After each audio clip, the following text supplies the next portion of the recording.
चलो भाई last time था ना, हमारा सवाल से स्टार्ट करते हैं। पहला इजी सा सवाल कराते हैं, ऐसा मत समझना। तो आज का पहला सवाल है, कौन सा पार्ट हो? पार्ट नंबर भाई, ठीक है, लिखो।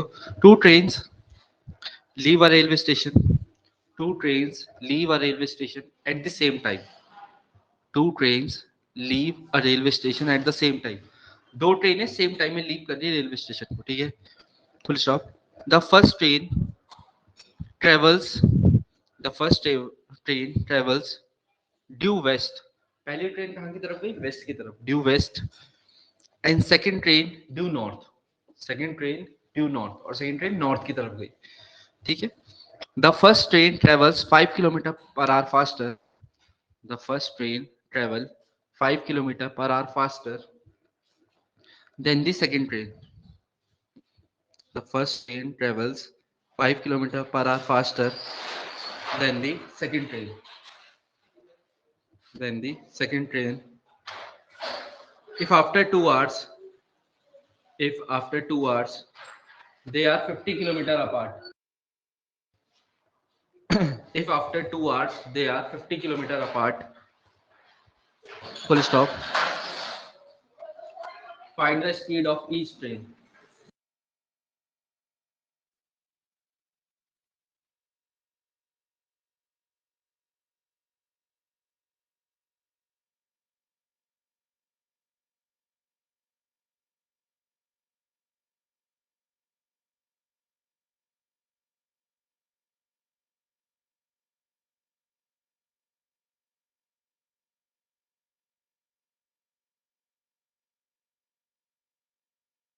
ठीक है, सवाल लीजिए। तो पहला सवाल है, दो ट्रेन, कौन परेशान आया भाई?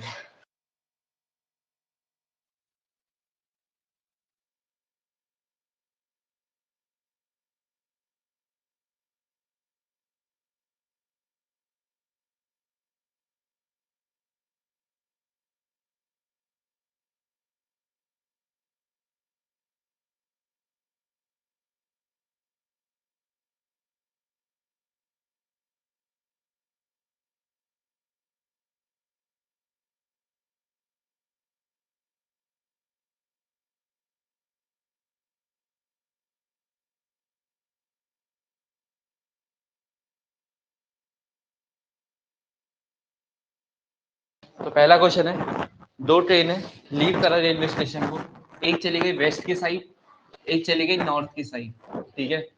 मान लेते उसने बोला है फर्स्ट ट्रेन, ये फर्स्ट ट्रेन है और ये सेकंड ट्रेन है, ध्यान से देखना, ये फर्स्ट ट्रेन है सेकंड ट्रेन है। तो फर्स्ट ट्रेन की स्पीड को हमें निकालना भैया, let the train of first train, let the speed of first train, पहली ट्रेन की जो स्पीड है फर्स्ट ट्रेन, उसको मान लिया हमने x किलोमीटर पर आवर, या x मान लिया। Similarly let the speed of second train, second train की जो स्पीड है उसको मान लिया y, कितना मान लिया? y, ये सही है। या y भी रहने दो, x ही मान लो, बाकी काम हम कर लेंगे, ठीक है, x सिंगल वेरिएबल में चला लेंगे सवाल। ये सही हो गया पहले, ठीक है, एक x है, ठीक है, दूसरे का भी करेंगे। अब उसने बोला था, एक लाइन पढ़ना, क्या लिखा था उसने? बोला था the first train travels 5 kilometre per hour faster then the second. जो हमारे पास पहली ट्रेन है वो 5 किलोमीटर पर आवर स्पीड ज्यादा चलती है एज कंपेयर टू सेकंड। मतलब फर्स्ट की स्पीड x 5 ज्यादा है, तो सेकंड की क्या होगी? 5 किलोमीटर पर आवर कम होगी, यानी इसकी होगी x-5। हाँ, ये सही है। पहली वाली की स्पीड हो गई x प्लस एक्स, दूसरी की x-5। डन, कर लिया नोट? अभी नोट कर लेना, अगला सवाल करिए फिर। अब उसने बोला कि 2 घंटे बाद कंडीशन क्या होगी? आफ्टर 2 आवर्स, समझना, आफ्टर 2 आवर्स का किस्सा समझना।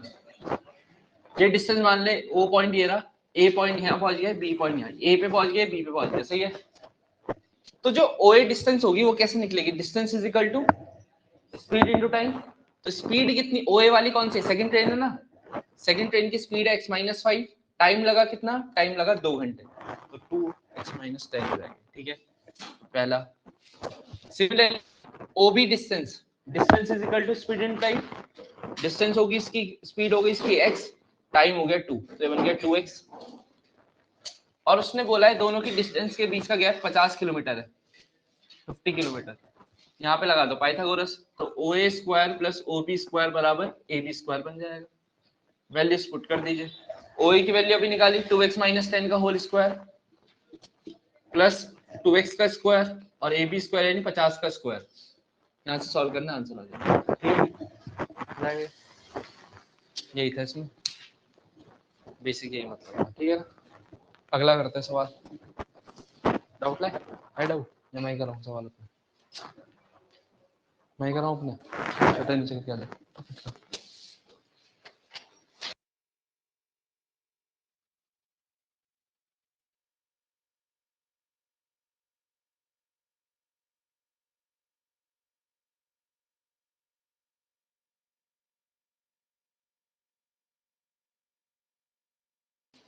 चलिए अगला सवाल लिखिए।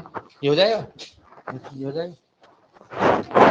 सेकंड क्वेश्चन लिखिए भाई, सेकंड क्वेश्चन। तो आज का सेकंड क्वेश्चन लिखिए।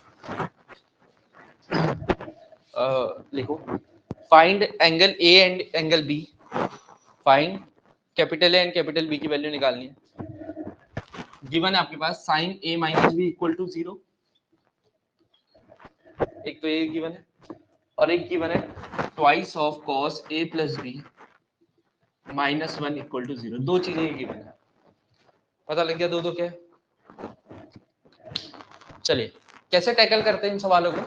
सबसे पहले ध्यान से सुनना, एक तरफ कॉस है दूसरी तरफ भी कॉस बनाना पड़ेगा। अगर एक तरफ साइन है तो दूसरी तरफ भी साइन बनाना पड़ेगा, तभी कंपेयर कर सकते हैं, तभी कहानी स्टार्ट होगी।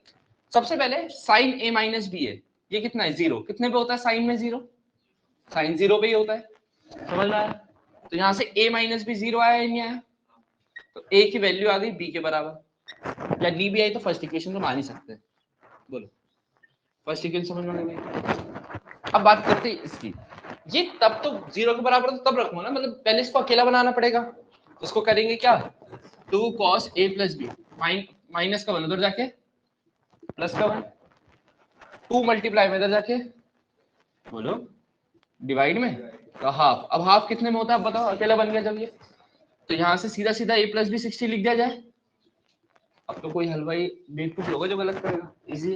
अब क्या लगेगा इसमें, सिंपल, दो इक्वेशन सॉल्व करने वाला मेथड, तो a और b आ जाएगा, 30 आ जाएंगे आंसर, आपका आंसर आ जाएगा। क्लियर? और कोई नहीं होता।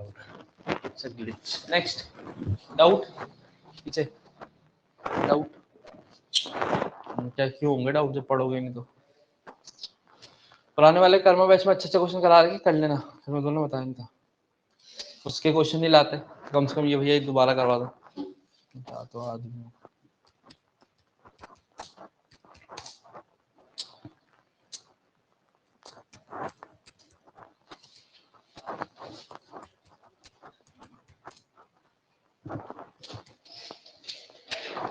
वॉल्यूम वाला भी कर देना।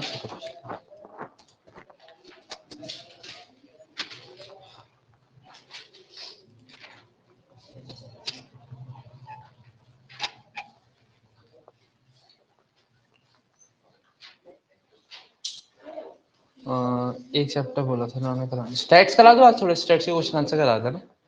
स्टैट्स की प्रैक्टिस कम हो रही है तुम्हारी थोड़ी, देखो जरा उसमें। चलो एक इजी वाले से स्टार्ट करते हैं। लिखो find the mean of the following distribution, थोड़ा प्रैक्टिस भी देगी तुम्हारी मीन वगैरह। Find the mean of the following distribution, आपको मीन निकालना है, मैं डाटा पूरा दे रहा हूँ आराम से निकाल। सबसे पहले बनाओ क्लास इंटरवल, क्लास इंटरवल, ठीक है। एक बनाओ फ्रीक्वेंसी, एक लिखो क्लास इंटरवल, एक लिखो फ्रीक्वेंसी। क्लास इंटरवल के नीचे लिखो, क्लास इंटरवल के नीचे वैल्यू लिखो 0 से 50, क्लास इंटरवल 0 से 50, 50 से 100 चलाते रहिए, 100 से 150, 150 से 200, 300 तक चलो, 200 से 250, 250 से 300। ये क्या हो गया क्लास इंटरवल। इसके बाद मैंने आपको बोला फ्रीक्वेंसी, फ्रीक्वेंसी कैसे आएगी, फ्रीक्वेंसी रहेगी 4, 8, 16, 13, 6, 3। सही है, लिख लिया सब कुछ। हमें सबसे पहले इसका मीन निकालना है। मीन कैसे निकालते हैं?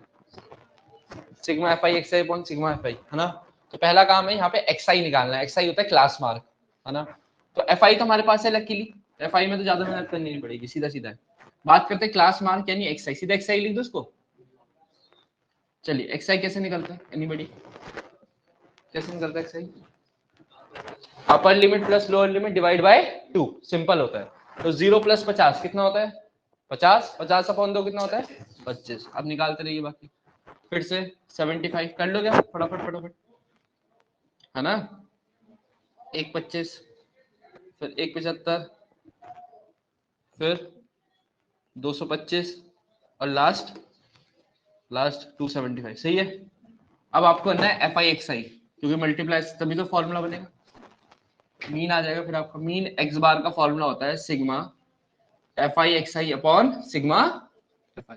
बोलो बेटा, एफ आई एक्स आई करो, चलो 25 इंटू 4 100, 75 इंटू 8 कितना होता है? 75 इंटू 8 कितना होता है? क्या 600? 125 इंटू 16, 125 इंटू 16 करो।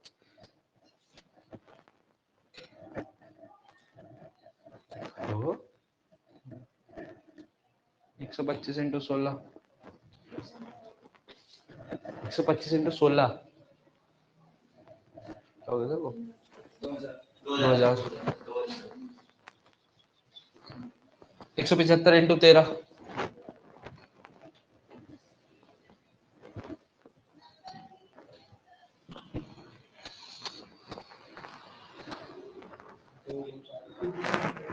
2275। 225 इंटू 6 करो,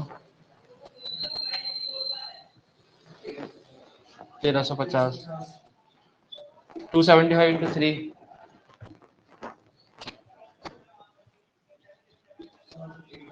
क्या 825 होगा। ये तो हो गया इन सबको एफ आई एक्स आई। अब सिग्मा मतलब होता है सबको जोड़ना है, हाँ या ना। जरा जोड़ो सिग्मा एफ आई एक्स आई, गलती मत करना, आराम से जोड़ना। 0 0 0 5 5 10 0 1 8 8 5 13 13 और 2 15 5 1 2 6 8 8 और 2 10 10 और 3 13 13 और 2 15 5 1 1 और 2 3 3 2 5 5 1 6 6 और 8 14। सही है, जोड़ लिया। और सिग्मा एफ आई भी निकाल दो जरा, इसकी भी जरूरत पड़ने वाली है। एफ आई का जोड़ो, 8 4 12 12 16 28, है ना। 12 16 28, 28 और 13 41, 41 और 6 47 और 3 50, 1400 550 अपॉन कितना 50। सॉल्व करके बता कितना आएगा। क्यों आएगा, किसी बात कर रहा था बेवकूफ वाली। एक बार सबको जोड़ लिया, जोड़ के ना 7150 आ रहा, सॉरी 7150 चेक कर देना, ऐड तो कर लेते हो। 7150 अपॉन ज़्यादा तो नहीं आएगा, कितना आ रहा है अभी, आराम से कर लो। 143 आ रहा है, 715। ठीक, आगे समझ में। मीन मीडियन मोड थोड़ा सा प्रैक्टिस करना पड़ेगा, ये पता लग गया हमें। डन हो गया भाई लोग, हो गया। अगला क्वेश्चन लिखिए, अगला लिखो। Tough question, hard.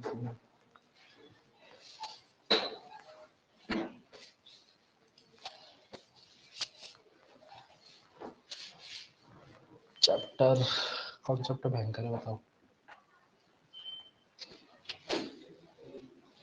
टिग्नो कराते हैं, टिग्नो बजा। चलो एक जरा टिग्नो का सवाल लिखो आज। करा तो तुम्हें बहुत दिए, तुम्हारा हाथ नहीं चलते, अटक जाता।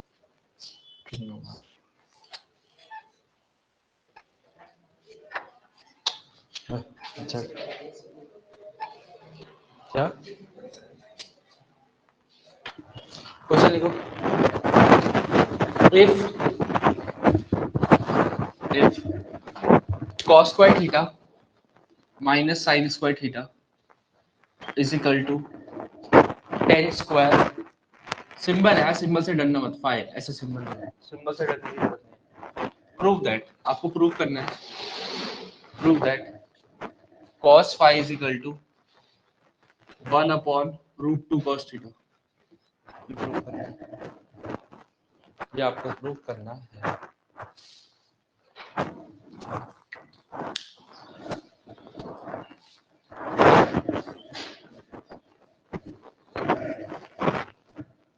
करिए स्टार्ट।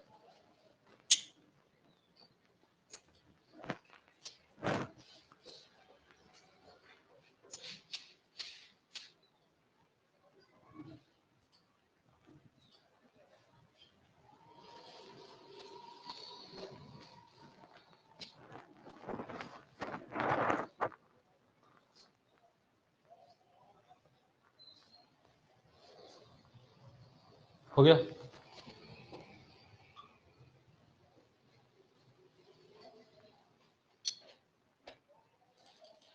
हो गया भाई सर जी?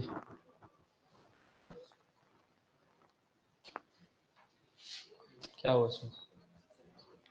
क्यों इतना थोड़ी डिग्रेड करते हैं? अच्छा एक बात बताओ, ऑन अ सीरियस नोट, हमें चाहिए क्या? cos फाइव, इतनी सी तो डिमांड, बहुत इजी, बहुत ज्यादा इजी। क्या सोच सकता है, चल तू बता अपने दिमाग में क्या सोच सकता है। वहां भी cos आ रहा है ना,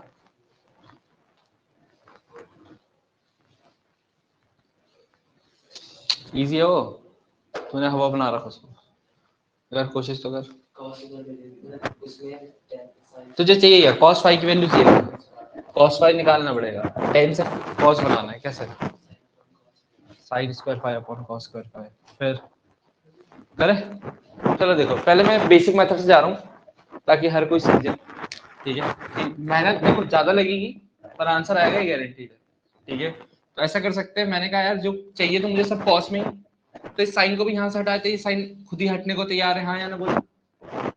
cos sign square theta 1 minus cos square theta होता है, बोल बेटा हाँ या ना? अच्छा, टेन स्क्वायर फाइव को मैं लिख सकता हूँ जैसा इसने बोला, sine square five upon cos square five, हाँ या ना? क्योंकि डायरेक्ट तो मैं चेंज करने के लिए कर सकता हूँ, पर अभी ये वाला तरीका बेस्ट है, कोई दिक्कत तो नहीं है, ठीक। अब बताओ क्या खुलेगा भाई, खुद ही बोल, बोल बोल ब्रैकेट बोल, cos स्क्वायर थीटा, हाँ तो प्लस cos स्क्वायर थीटा आएगा, और 2 cos स्क्वायर थीटा माइनस 1 है इज इक्वल टू, देख साइन फिर से दिक्कत करेगा तो मैं इसको क्या लिख सकता हूँ, 1 माइनस cos स्क्वायर फाइव, बोल हाँ या ना, अपॉन cos स्क्वायर फाइव। कुछ गलत लिखा क्या मैंने? सही है। अब जैसे तू चाहे वैसा कर सकता है, तुझे cos फाइव को अकेला बनाना है ना, cos फाइव एक तरफ लाने सारे के सारे, अभी भी एक तरफ, या तो सेपरेट डाउन मार दे, जैसे तेरी इच्छा, ठीक है? सेपरेट कर दे दोनों में, तो 2 cos square theta minus 1, separate करेगा, क्या बनेगा? 1 अपॉन cos स्क्वायर फाइव, यही बनेगा, minus 1 upon cos square five, 1 हो जाएगा, तो माइनस वन एक तरफ लाएगा तो कट ही जाएगा वो, तो बचा क्या? सीधा सीधा 2 cos square theta is equal to 1 upon cos square five, हाँ है ना? इसको इधर बुला लो, तो cos स्क्वायर फाइव बराबर 1 अपॉन 2 cos स्क्वायर थीटा, कुछ गलत करा क्या? तो cos फाइव बराबर कितना आएगा, स्क्वायर हटेगा तो 1 upon root two cos theta. मैंने कहा था ना आंसर आएगा, आंसर आया, ठीक है? अच्छा मेथड है, मना नहीं करो, पर एग्जाम में नहीं लगाता, नोट करो, एग्जाम में क्या लगाना होता, समझ में आया ये? ठीक है, नोट करो फटाफट, थोड़ा जल्दी जल्दी नोट करो। हाँ भाई, आगे देखो एग्जाम में कैसे करना है, देखो मुझे पता है ये सवाल बहुत हार्ड लगेगा तुम्हें, पर कुछ नहीं है, ये सही है। अब ध्यान दीजिए, मैंने कहा सब चीज में कॉस में चाहिए, कॉस का एक भाई होता है सेक, हाँ है ना, ठीक है। तो मैं इसको ना देखो कितने इजीली बना सकते थे, तुम्हारे ऊपर, तुम सीखते हो कि नहीं सीखते। कॉस स्क्वायर थीटा, इसको लिख सकता हूँ प्लस साइन स्क्वायर थीटा, एक फॉर्मूला होता है बराबर 1 होता है, हाँ है ना, होता है cos square theta plus sign square theta. किसी को डाउट तो नहीं गया, cancel out, cos square theta cos 2 cos square theta. अब सीधा बोलो 1 प्लस टेन स्क्वायर 5, फॉर्मूला होता है 1 प्लस टेन स्क्वायर, क्या होता है सेक स्क्वायर 5। सेक किसका उल्टा होता है बोलो, कॉस स्क्वायर होता है नहीं होता, तो 1 अपॉन कॉस स्क्वायर 5, इधर भेजो, cos square 5 equal to 1 upon 2 cos square theta, आ गया answer, cos 5 equal to 1 upon root 2 cos theta. ठीक है, तो ऐसे भी कर सकते हो, क्योंकि बेटा मुझे पता था नहीं कि मेरा हेल्प करने वाला है, क्योंकि प्लस माइनस कैंसिल हो जाएगा, ठीक है। अब ये समझदारी हमारे अंदर होनी चाहिए, ठीक है। लिखना चाहो लिख सकते हो, इजी मेथड है, 4 छोटे फटाफट हो जाएगा, ठीक है, जल्दी से टाइम वेस्ट कर। अगला सवाल करेंगे, जल्दी करो, जल्दी जल्दी जल्दी, नींद ना नहीं आ रही है, तो भूल गया था।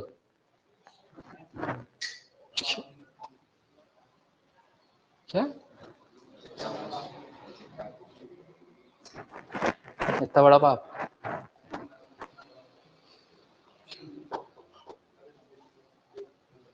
चलिए अगला,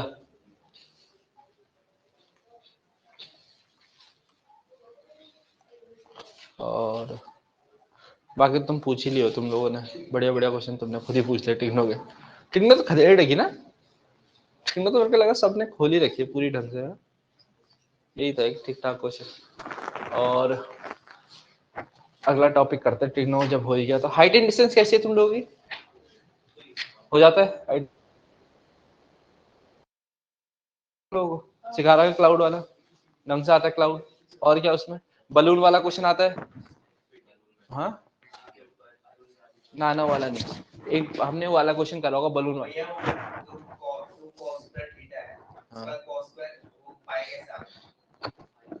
क्रॉस मल्टीप्लाई, ये कॉस स्क्वायर 5 इधर गया, ये नीचे आ गया 1, अब समझा, करे ये कैसे हो जाता है भाई। अरे बलून वाला क्वेश्चन वैसा नहीं था कि एक बार ऊपर टॉप को देख रहा है एक बार बॉटम को, तो पीछे पूरा एंगल बना देते हैं, चलो दिखाते हैं, एक दो क्वेश्चन कराते हैं अच्छे अच्छे, बातें नहीं, एक सवाल करके दिखाओ पहले एपी का, तो तुम्हारी कैसी है एपी, देखो सवाल मत कर यार भाई, नोटिंग करे पढ़ कहां से लिखो, how many terms of an AP, how many terms of an AP, AP लिखो, एपी लिखो 18, 16, 14, dash dash dash, be taken so that their sum is 0, so that their sum is 0, हमें सम चाहिए 0, सम कितना चाहिए 0, कौन सा क्वेश्चन है आज, तीसरा चौथा पांचवा, हाँ, so that their sum is 0, हमें सम 0 बनाना है, कैसे करेंगे करिए जरा फटाफट,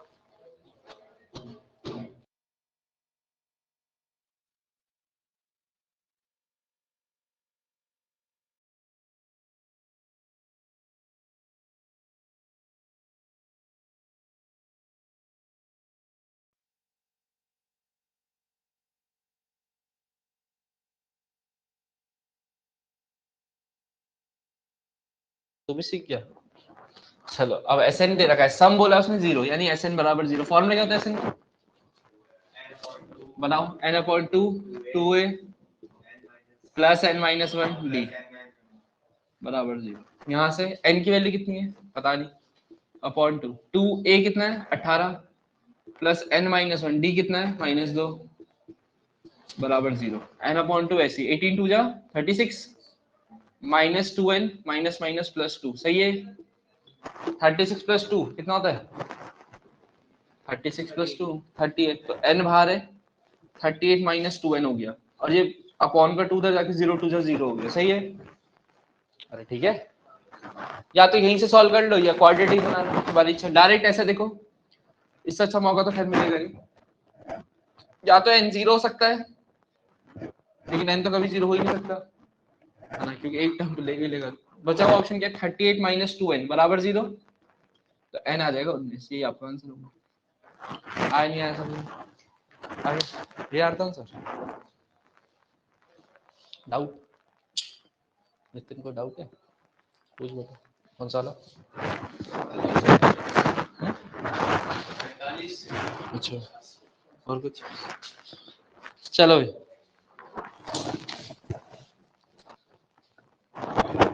अगला सवाल है, क्या क्या समझ खुद कर लिया था। एक सवाल लिखो। In the given figure, there are two concentric circles. In the given figure, there are two concentric circles. दो concentric circles. There are two concentric circles. Circles with center O. इनका center O है. Full stop. PRT and PQS are the tangents to the inner circle. PRT and PQS are the tangents to the inner circle. Are the tangent to the inner circle. From a point P lying on the outer circle. From the point P lying on the outer circle. If PR is equal to 5 centimeter. If PR is equal to 5 centimeter, find the length of PS. Find the length of PS. 1 2 ठीक है, यहाँ पे point है O और P point ये रहा। P से दो टेंजेंट बना रखी है, एक ऐसे और एक ऐसे। ये PQS और PRT, ये दो टेंजेंट, ठीक है। और बोला है यहाँ पे दिया है PR दिया है 5 सेंटीमीटर। आपसे लेंथ पूछ रहा है, पूरी PS की लेंथ पूछ रहा है, P से लेकर S तक की लेंथ। लिख गया, इजी है। मैं भी ये सोच रहा हूँ 50 का आंसर 10 ही दो चाहिए। हाँ देखिए इसको ये 5 होगा, ठीक है। क्यों है पता? Tangent drawn from external point are equal in length, P R बराबर पी क्यू। सबसे पहले 5 सेंटीमीटर, ये सही है। पीजीटी लगाओ ना लगाओ सिंपल है। देखो यार, ये यहाँ से ज्वाइन होगा। बड़े वाले सर्कल के लिए तो ये कॉर्ड है ना, बड़े वाले सर्कल के लिए पीएस क्या है, कॉर्ड है। सेंटर से आने वाले इन कॉर्ड को क्या करते हैं हमेशा, बाइसेक्ट। तो 5 इधर है तो 5 इधर भी होगा, तो पीएस बराबर क्यूएस हो गया 5 सेंटीमीटर। रीजन पूरा लिखोगे, ऐसे लिखना, PS is a cord of the larger circle,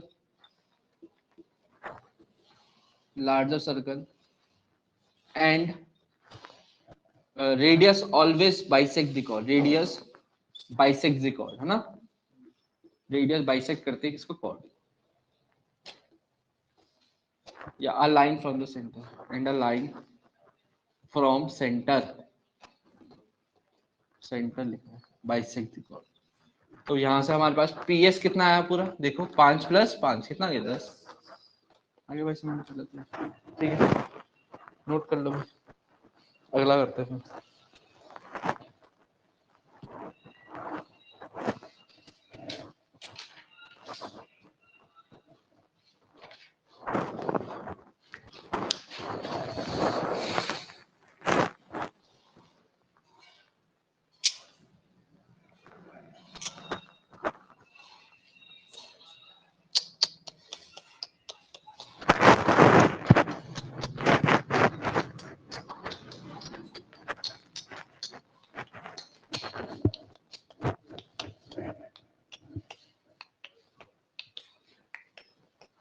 करे अगला सवाल, अगला लिखो। फिगर से बताता हूँ, फिगर सीधा, क्योंकि इसमें कुछ फिगर का जिक्र हुआ है, खुद ही बनाना पड़ेगा तो। फिगर 8.74 फिगर बोली तो नहीं है, चलो लिखो equal circles with centre O and O dash. Question लिखो equal circles with centre O and O dash. दो इक्वल सर्कल है, सेंटर एक का ओ है एक का ओ डैश है। Touch each other at X, एक दूसरे को टच करते हैं एक्स पे, ठीक है। तो कैसे कह रहा है, दो सर्कल है इक्वल, हाँ इक्वल सर्कल मतलब जिनकी रेडियस बराबर है, तभी तो इक्वल होंगे। ऐसा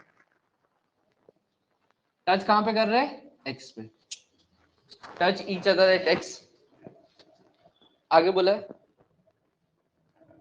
ओ O O dash, O O dash, O O dash, ये रहे O O dash produce to meet a circle,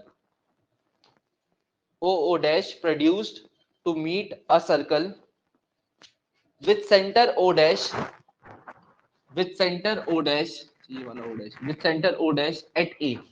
हमने ओ डैश लाइन है ना, ये ओ डैश लाइन, इसको बोला, इसको प्रोड्यूस करा, ओ ओ डैश आया ना, बाद में ओ डैश आया, तो इसी तरह प्रोड्यूस करोगे और कहां पर, ए पे मीट कराना है। कहां पे मीट कराना है, ए पर, करा दिया at A, full stop. AC is a tangent to the circle whose center is O. AC is a tangent to a circle whose center is O. तो कौन सा सर्कल के लिए टेंजेंट होगी, इस वाले इसका सेंटर होगा, क्यों AC ये रही, ऐसा AC is a tangent to a circle whose center is O। यहां तो सही है। आगे लिखा है O dash D, O dash D is perpendicular to AC, is perpendicular to AC। O dash D कहां होगा, ये वाला, ये परपेंडिकुलर है किस पे, AC। नहीं भी बताता तो वो तो हमें पता ही था ना, क्योंकि हमें पता है कि जो ये सेंटर से आने वाली लाइन है और ये कॉर्ड है, क्या होती है, परपेंडिकुलर होती है। ये सही बोले भाई लोग। और अगर ये वाली भी तो परपेंडिकुलर होगी, हाँ या ना, ये भी 90 ये भी 90, रीजन बताओ। वो टेंजेंट और वाला कॉर्ड, वो तो गिवन है वैसे। अब हमें वैल्यू निकालनी है, फाइंड डीओ डैश और सीओ अपॉन सीओ, इसकी वैल्यू निकालनी। देखो इसके दो तरीके हैं, ध्यान से सुनो। अगर तुमने मेरी बात सुन ली तो तुम्हें कभी तकलीफ नहीं होगी, सिंपल है, ध्यान से सुनो। आपने रेशियो देखा और सबसे पहले आपके दिमाग में क्या आता है जब भी ऐसा रेशियो देखते हो, फिर मैं अपना बता। और रेशियो देख के, ऐसे साइड्स का रेशियो देख के क्या याद आता है, ट्राइंगल ही याद आता है ना, सिमिलैरिटी तो याद आती, बाकी कुछ याद नहीं आता। सिमिलैरिटी से होगा सवाल, ये तो सबको पता लग गया। दूसरी बात भाई देखो, डीओ डैश और सीओ, डीओ डैश कौन सा ट्राइंगल में आ रहा, नाम बोलो। In triangle AO dash D है ना, और दूसरा वाला सीओ कौन सा ट्राइंगल में आ रहा, नाम बताओ। ए ओ सी, नेमिंग का खेल है सारा, समझ में आया। अरे ठीक है ना।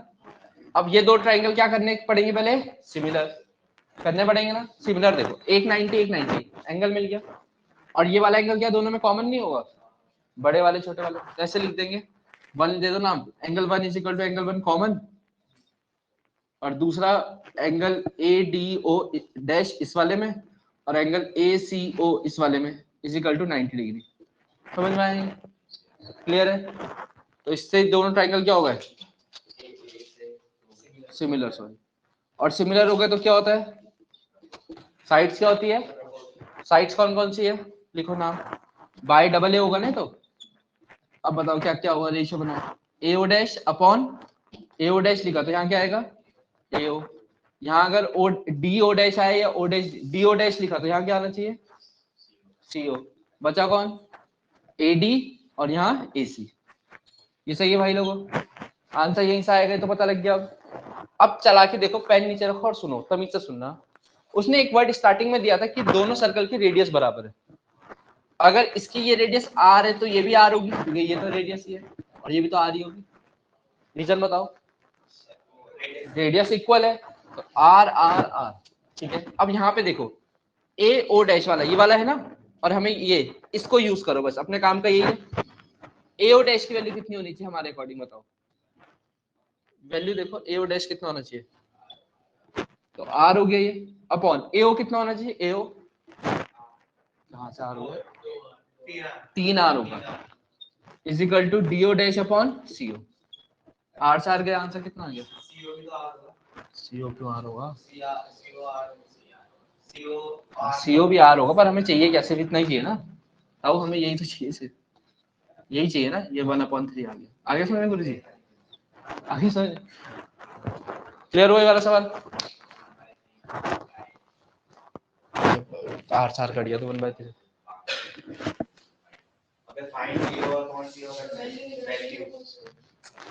ओहो कोई नहीं कोई नहीं, अरे घर जाता है दिमाग लगा देना उसको करिए और रास्ता पैसे चलो बढ़िया करेंगे इसको 50-60 के करीब कराएंगे। पिछले वाले टांडा वैसे 80 के करीब बनते हैं पर अच्छे क्वेश्चन थे वो भी, करना उनको कभी टाइम लगे तो।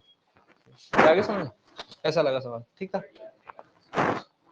और डाउट, चलो मैं कराता हूँ एक और बढ़िया सा, लिखो अगला सवाल। चलो तुम्हें आता है एक क्वेश्चन ना, मैंने देखे तो थे तुम्हारे लिए एक आध बढ़िया बढ़िया तुम्हारी वाट लगाने के लिए क्वेश्चन। चलो आओ जरा देखता हूँ तुम कैसे करते हो इन क्वेश्चन को टैकल। चैप्टर बोलो सबसे भयंकर चैप्टर है, रियल नंबर, इसको स्कूल भेजो तुम, पॉलिनोमियल कराता है जरा।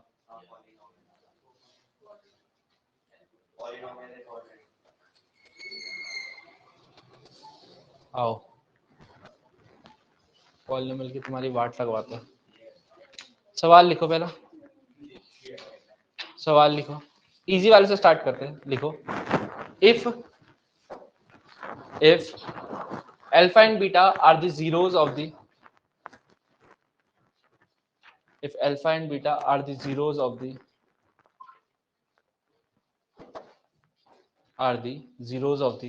polynomial, are the zeros of the polynomial, ये रहा polynomial x² plus 8x plus 6, alpha और बीटा इसके जीरोज है। तो दो चीजें तो सबसे पहले बताएंगे, क्या क्या सिखाया है, अल्फा प्लस बीटा कितना आएगा, कितना आएगा माइनस बी अपॉन -8 और अल्फा इंटू बीटा सी अपॉन है कितना आएगा 6। दो चीजें क्लियर है।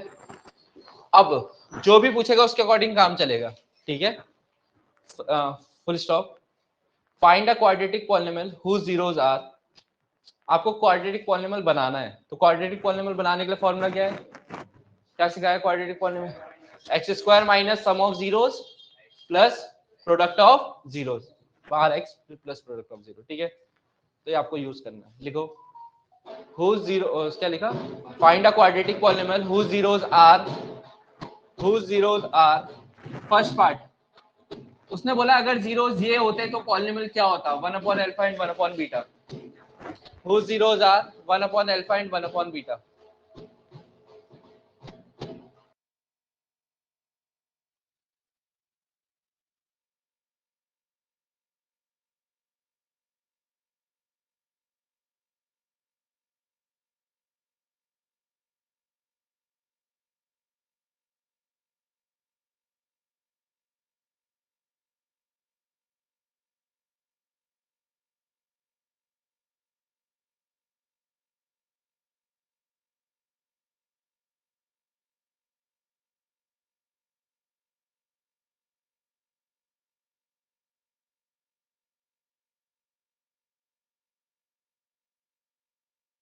हाँ भाई ये रहे जीरोस, तो इनके अकॉर्डिंग पहले सम निकालो, सम ऑफ जीरोस कैसे आएगा, दोनों को सम ऑफ जीरोस कैसे आएगा, इन दोनों को प्लस करके, तो 1 अल्फा प्लस 1 बीटा, क्या निकलेगा इन दोनों का एलसीएम, नीचे अल्फा बीटा ऊपर बीटा प्लस अल्फा या अल्फा प्लस बीटा, सही है। अल्फा प्लस बीटा -8/6 कितना आएगा -4/3। ऐसी प्रोडक्ट ऑफ जीरोस भी निकाल दो, उसकी भी जरूरत पड़ने वाली है, कितना आएगा 1 अल्फा इंटू 1 बीटा, कितना आएगा 1 अल्फा बीटा यानी 1/6। Formula x² minus sum of zeros, तो -4/3x plus product of zeros 1/6, सही है।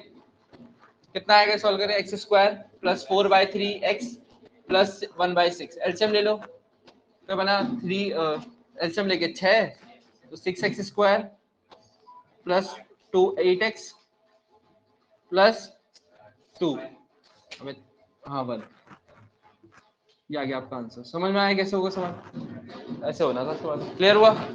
लिखो फटाफट, अगला करेंगे इसका पार्ट, एक और पार्ट है इसमें।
सेकंड पार्ट लिखो।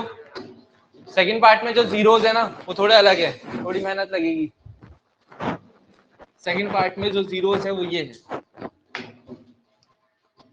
1 प्लस बीटा अपॉन अल्फा, और दूसरा है प्लस अल्फा कॉमा, दूसरा है 1 प्लस अल्फा अपॉन बीटा। ये दो जीरोस है, इनके अकॉर्डिंग करना है। पहले सम निकालो इनका, इनके अकॉर्डिंग फिर प्रोडक्ट निकालो, फिर होगा ये सवाल। लगाइए दिमाग फटाफट।